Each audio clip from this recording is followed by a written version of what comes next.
Magandang araw mga kababayan, isang nakakagulat na balita ang umani ng pansin ng publiko ngayong araw nang lumabas ang umani ulat na si Pangalawang Pangulo Sara Duterte ay wanted sa kasong panggagahasa na isinampa ng asawa ni Representative Gervil Luistro. Ang akusasyon ay nagdulot ng malalaking tanong at haka-haka mula sa iba't ibang sektor, kahit agad itong naging usap-usapan sa mga social media platforms at news outlets. Ang tanong ngayon ng marami, totoo nga bang mga paratang na ito laban sa isang mataas na opisyal ng gobyerno? Ayon sa mga impormasyong nakuha, nagsimula ang kasong ito matapos magsampa ng reklamo ang asawa ni Rep. Luistro laban kay VP Sara at sinabing may kaugnayan ang pangyayari sa ilang personal na issue. Bagamat hindi pa malinaw ang buong detalye ng kaso, pinili ng mga otoridad na manatiling maingat at hindi magbigay ng masusing impormasyon. Patuloy na pinag-aaralan ng mga pahayag ng magkaibang panig, ngunit ang mga aligasyon na ito ay patuloy na nagiging tampok sa balita. Samantala, ipinahayag ng kampo ni VP Sara Duterte na mariin nilang pinapalagan ang mga paratang at itinuturing nilang walang basihan ang mga ito. Ayon sa kanilang pahayag, ang bintang na ito ay walang katotohanan at walang kasaysayan. Habang isinasagawa ang investigasyon, hinihiling ng kampo ng Pangalawang Pangulo na maging maingat ang publiko sa maling impormasyon at chismis ng kumakalat at umaasa silang maglalantad din ang buong katotohanan sa tamang oras.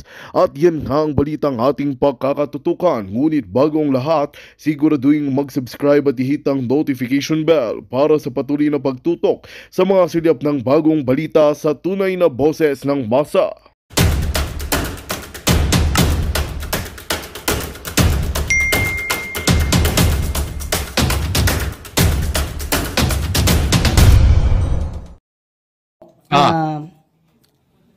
Ang sasagutin lang natin ay yung mga intriga na may sense. Ay, may ganon. Gumaganon si Ateng.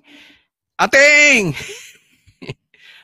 Ateng Franz Castro. Ay, Luis Castro. Ay, bahala ka na. Basta kung sino kang Ateng Castro. No, Ateng Castro. Ha? Yung intrigang may sense. Ma'am, napaka-importante po kung bangag si Marcos. Hindi, wag niyo pong i-downplay 'yon. Kasi paano natin susolusyonan ang droga sa Pilipinas?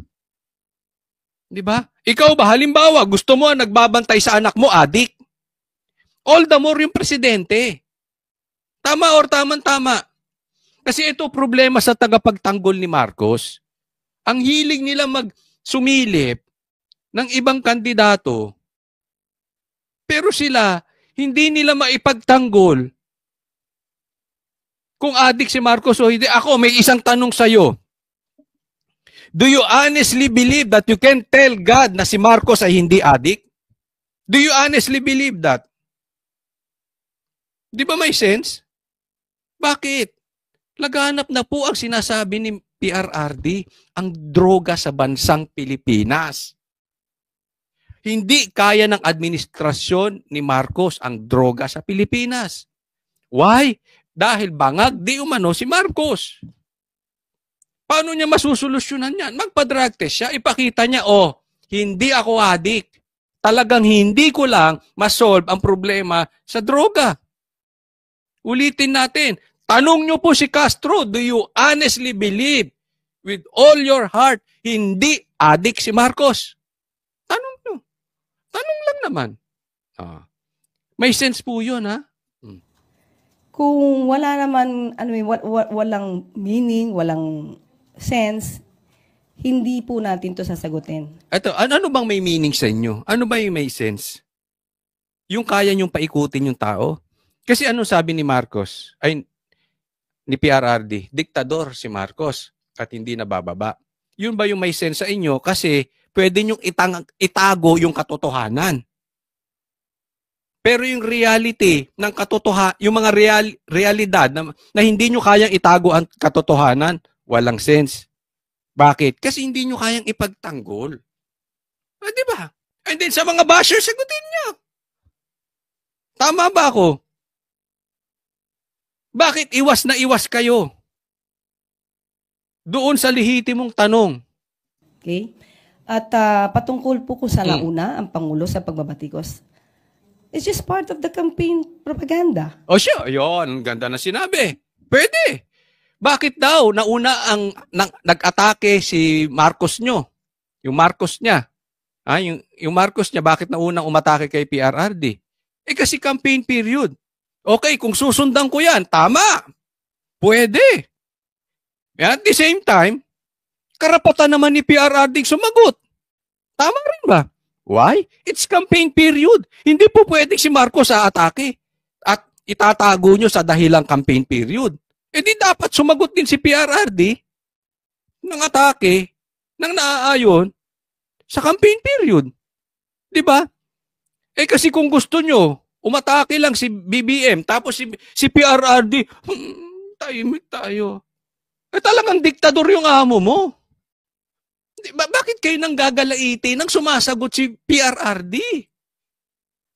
Diyan pa lang pinakikita nyo na diktador yung amo ninyo. Diktador na, weak pa. Kutsuli po pwede ba yung diktador at weak? Yes. Dahil ang senyales, ang resulta ng pagiging weak ay pagiging diktador. Do you see, meron kang kaibigang control freak?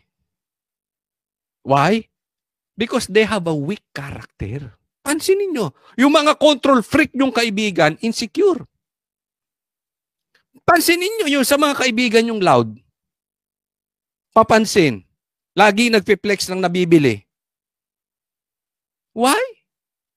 They are weak inside. Kailangan nila na ipa-impress sa taong bayan. Tingnan nyo yung totoong mayaman. Hindi nagpe-flex.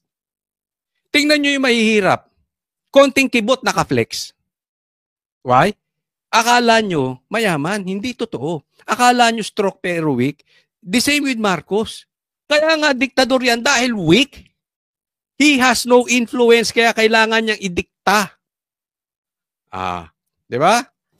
And wala naman po siyang pinatungkulan kung sino. Madami pong kandidato. Ang nagtataka lang po ulit tayo kung bakit nag-aray. Hindi naman sila yung pinatutungkulan. Kumbaga, bato-bato sa langit, wag magalit. Hindi kasi yun ang issue. Ito kasing issue. Ang punto niya, wala naman kayo, bakit kayo tinamaan? Hindi po, hindi yun ang issue. Ang issue po kasi dito, yung ginamit niya yung Team Suka. Parang pinabili ng suka. Ako, aminin ko, ginagamit ko to sa pinsan mo. Sabi nila, pinsan mo, parehas kayo. Si Franz Castro, na para lang pinabili ng suka. Ba't tayo ma-vlogger? But I won't use that kung nakaposisyon na ako. Diba? Kung presidente ako, I won't use that. Diba? Kaya nga sabi ko sa'yo, hindi ka na vlogger. Hindi mo na dapat dalhin yung asta mo doon. Nakaposisyon ka na, astang vlogger ka pa. Diba? Merong ano yan eh. Dapat, alam mo kung kailan ka dapat magiging formal, kailan ka magiging patawa, kailan ka magiging rugged, di ba? Yung pinabili ng suka coming from a president, it shows the inside of him. Yung character niya, na elitista siya, mapangmata. Ang tingin niya sa mga ordinaryo, pinabili ng suka, mababa ang tingin niya sa mga mahihirap. Sa mga hindi katulad nila na mga alta sa syudad. Yun po yun. Hindi yung, bakit kayo ano? Hindi. Hindi ang concern ng tao yung tinamaan ba sila o hindi. Ang concern nila, bakit tayo merong presidenteng matapobre? Yun ang issue eh. Hindi tayo pwedeng how can you understand a third world country kung matapobre ang presidente? How can you understand a poor country kung matapobre ka? Bakit may nagalit? May tinamaan ba? Hindi nagalit. Sumagot. Yan ang mahirap sa inyo. Ito mahirap sa inyo. Ang hilig nyo magpikon. Pero pag pinalagang kayo, halimbawa, hinamo ka ng suntukan, pumalag, tapos tatawagin mong nagalit. Hindi po nagalit yun. Pinalagan lang yung hamon nyo.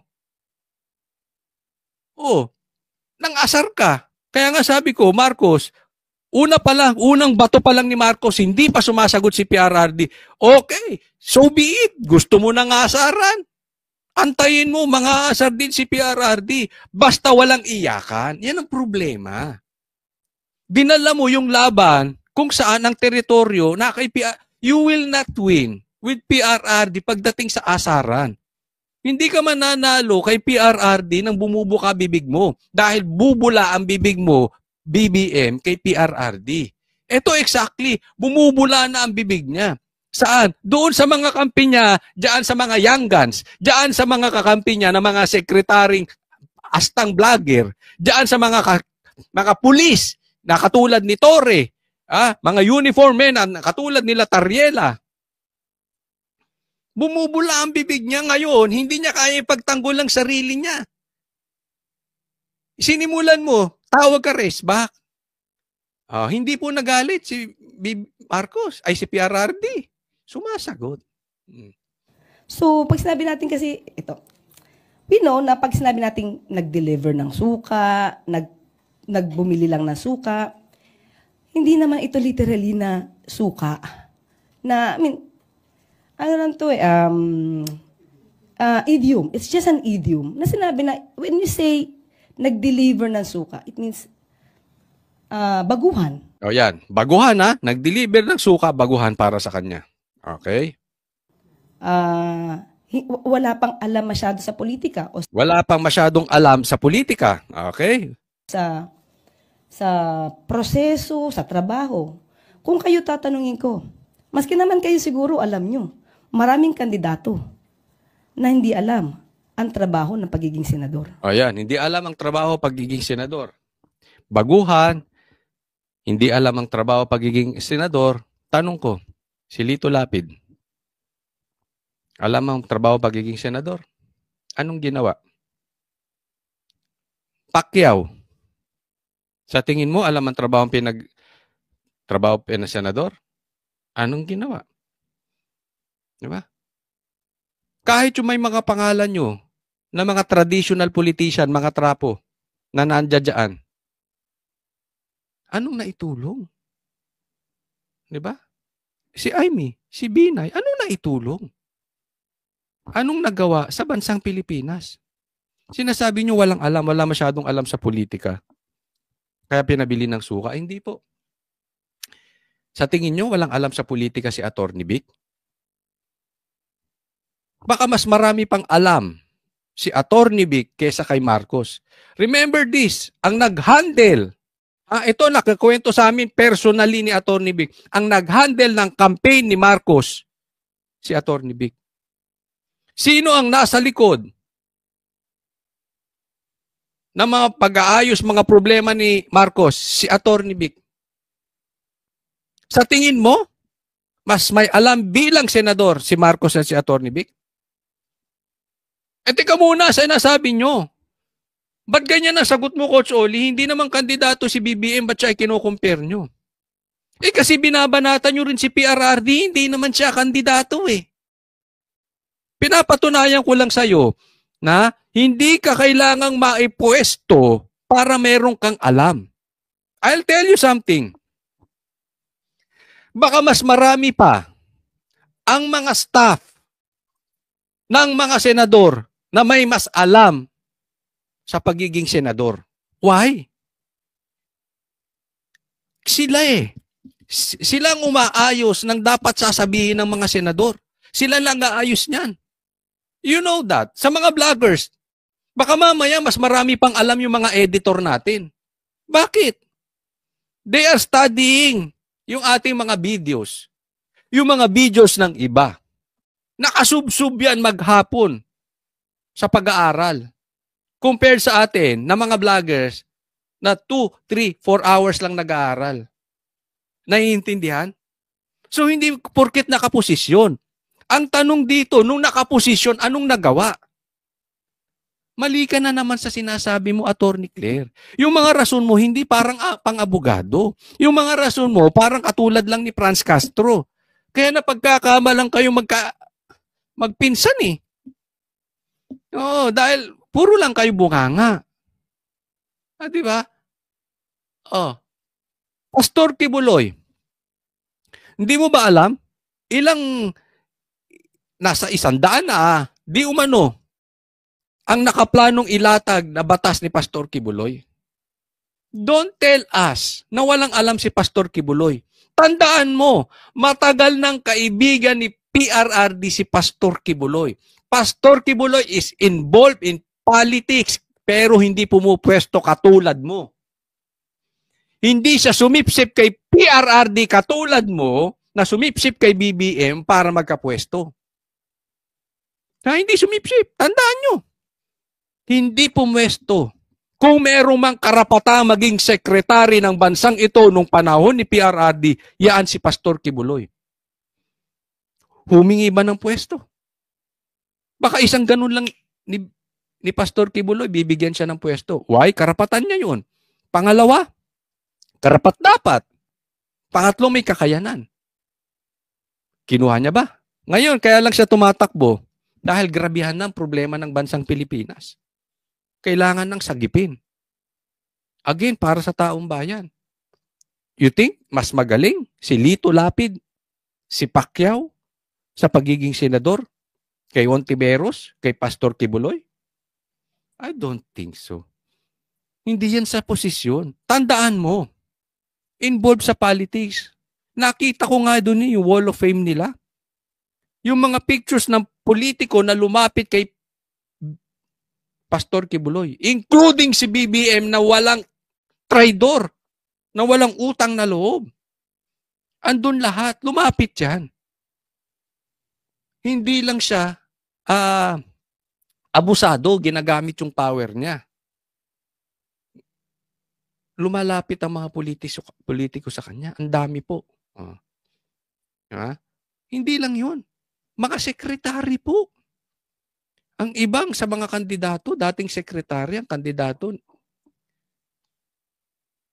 ng PDP, dating senador din. What are you talking about? I mean, ma'am, sana, bago kayo magsalita, you do your research. Kasi, as a vlogger, dapat nagre-research ka. But all the more as a secretary. Diba? Hindi ka pwedeng kuda ng kuda. Kasi ang problema nitong ali na ito, naipasok siya dahil kasi sip-sip niya katatanggol kay Marcos. Remember this, I will remind you. Kung na-traidor niya ang katulad ni BP Sara, ni Pastor Kibuloy, at ni Attorney Vic, ikaw, humanda ka. Pag hindi ka na kailangan, tatraidorin ka rin. Kung dinamahan sila, at tumatakbo sila, at alam nating wala silang alam, yun na lang, siguro, ouch. Hindi po yun. Alam mo, ang bakit? Kasi hindi lang naman kandidato binarada ni... Ano mo? Alam mo yung mga katangian ng tagapagtanggol ni BBM. Ang hilig nilang iligaw. Lagi silang misleading. Ang binanata ni BBM, hindi lang kandidato, si PRRD. Kinonekta sa Pogo. Kinonekta sa AJK. Diba? Kaya daw niya sumolve ng droga nang hindi pumapatay. Sino ba pinapakinggan doon? Huwag nga tayong maglokohan. That is public knowledge. Naglulukohan ba? Ako, halimbawa, sabihin ko, sinabi ni PRRD, bangag. Meron tayong presidenteng bangag. Sino pa ba yun? Diba? Ginagawa mo naman tanga taong bayan. Huwag naman ganyan, Castro. Ano ba? Pangalan niya? Claire.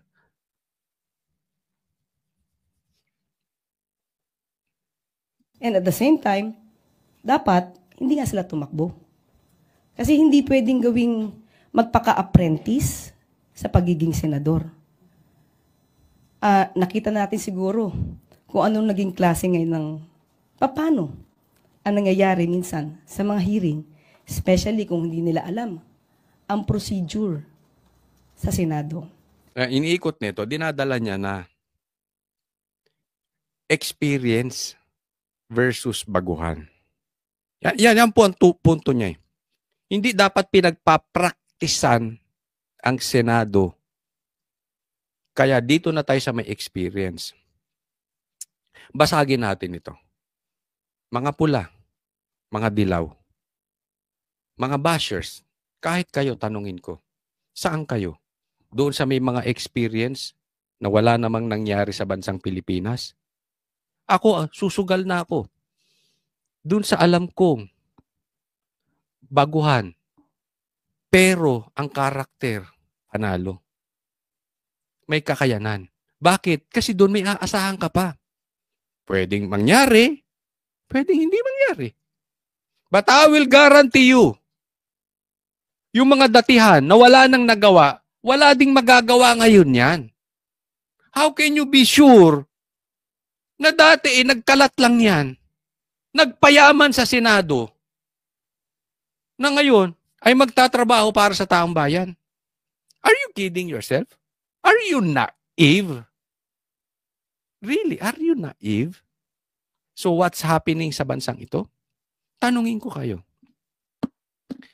Bakit mahirap ang bansa natin? Dahil ba sa mga bagong politiko? O sa mga trapo? Or traditional politician? Sa Tagalog, mga datihang politiko na ang hawak-hawak lang ay apelyido at paulit-ulit na popwesto pero ninanakawan lang ang bayan. Saan ang problema ng Pilipinas? Sa mga datihang politiko na magnanakaw, na walang nagawa, o sa mga baguhang politiko na biglang pumasok? Saan nag-ugat ang problema natin? Tingnan nyo na lang sa probinsya ninyo. Bawat probinsya, merong apelyidong sikat. Palit-palit lang sila. Magkakamag-anak sila. Sila ang namumuno. Tingnan ninyo yung probinsya ninyo.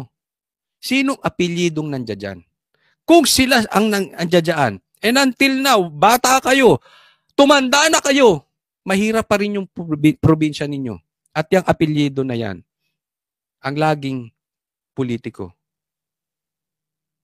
Dapat pa bang imoto yun? O asa ka na sa bago? Walang pagbabago. I'll tell you something. Nabago ba ng Duterte ang Davao? Nabago ba ni BBM ang Ilocos? Kayo humusga. Isang kawalan, sayang ang oras, kawalan ito sa pondo ng bayan. So sana lang Alam mo kung saan nasasayang ang oras ng taong bayan? Ang oras ng mga legislative, mga mambabatas, sa kakahiring. Kakahiring na hindi naman talaga intensyon. Don't be naive. Ha? Huwag nyo kaming lokohin. Hindi naman intensyon talaga para gumawa ng batas. Don't tell us na hindi mo alam na yung ginagawa ng mambabatas ng pahiring-hiring kay BP Sara ay talagang para makagawa ng batas. Ito ay para harasin si BP Sara. Don't tell us being a lawyer and a blogger, you don't know that. Of course, sasabihin mo hindi mo alam. Pero kami naniniwala, deep inside you, you know, ang talagang nagsasayang ng oras natin, yung mga pahiring-hiring na ginagamit para atakihin ng isang politiko at para grandstanding for personal agenda. request natin, doon sa mga tatakbo, siguraduhin nyo naman po kapag nanalo kayo, may alam na kayo. Unang-una po, Siguro, ako rin, dagdagan ko yan, tama naman, dapat may alam na kayo. Pangalawa, dapat hindi kayo addict. Pangatlo, dapat nagawa mo na yung ipinapangako mo. Kung hindi mo pa nagawa yung pinapangako mo, anong kwentang ang tagal-tagal mo na sa Senado? O next po tayo. Nako! Ito po. Attorney Roque, bumubula na bibig. O, ito, pakinggan natin, ha? O, pakinggan natin yung mensahe niya. Ikaw, Luistro, gulat nga ako na abogado ka. Hindi ko naman alam na abogado ka talaga dahil bakit mo itatago yung asawa mo na wanted sa rape, no? Nako, mahirap yun. Matindi yun, matindi. Luistro, totoo ba ito? Ha? Ay, sa mga manonood natin, pakilagay dyan sa comment section. Kayo ba ay naniniwala sa sinabi ni Attorney Roque na wanted sa rape yung asawa ni Attorney Luistro? Anong klaseng abogado ka nga? Ulitin ko lang yung tanong ni Atty. Roque, ha? Baka magagalit ka sa akin, eh. Oh. Anong klaseng abogado ka? Oh. Kaya ba panay ang atake mo kay PRRD? Kasi sip-sip mo dahil para hindi galawin ng asawa mo. Wanted sa rape.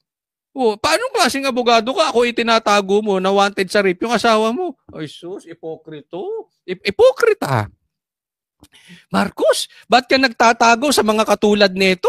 Saan ka nagtatago? Kay Claire, kay Castro, kay Amy, ito naman kay Luistro. Pambira naman.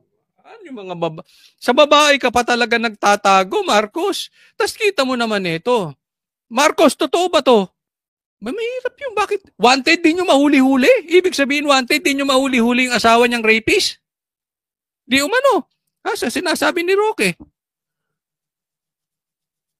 Wanted sa rape. Oh. Paano tayo niyan? Kasi pagdududahan lahat ng sasabihin mo, Luistro. Dahil siyempre kakampi ka kay Marcos. Bakit? Kasi ayaw mo na paandarin ni Marcos yung hustisya sa laban sa asawa mo para tahimik lang si Marcos. Ayaw mo lang wanted yung asawa mo. Kasi total pinagtatanggol mo si Marcos. Ganyan lumalabas yan. Same thing kay Franz Castro. Kasi Franz Castro banat ng banat sa Duterte kasi para sip-sip kay sip-sip sa'yo Marcos. Kasi meron, syempre, hindi ako nagsabi, korte, child abuser, convicted child abuser, ito si Franz Castro. O korte, nagsabi niya, hindi ako. Para hindi umusad, para hindi mo paandarin yung kaso, para hindi makulong, para makaupo pa rin as congresswoman. Ngayon tumatakbo ng senador. Para hindi umusad, atakihin ng Duterte. Kasi ganyan na nangyayari sa may mga kaso eh. Yan ang style ng Marcos admin.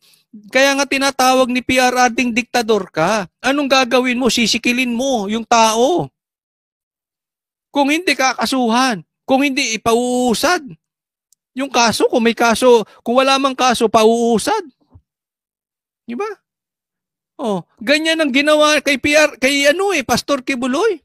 Ang tagal-tagal na naman nung kaso, wala na nga yun, na-dismiss na nga yung iba ron. Anong sinabi?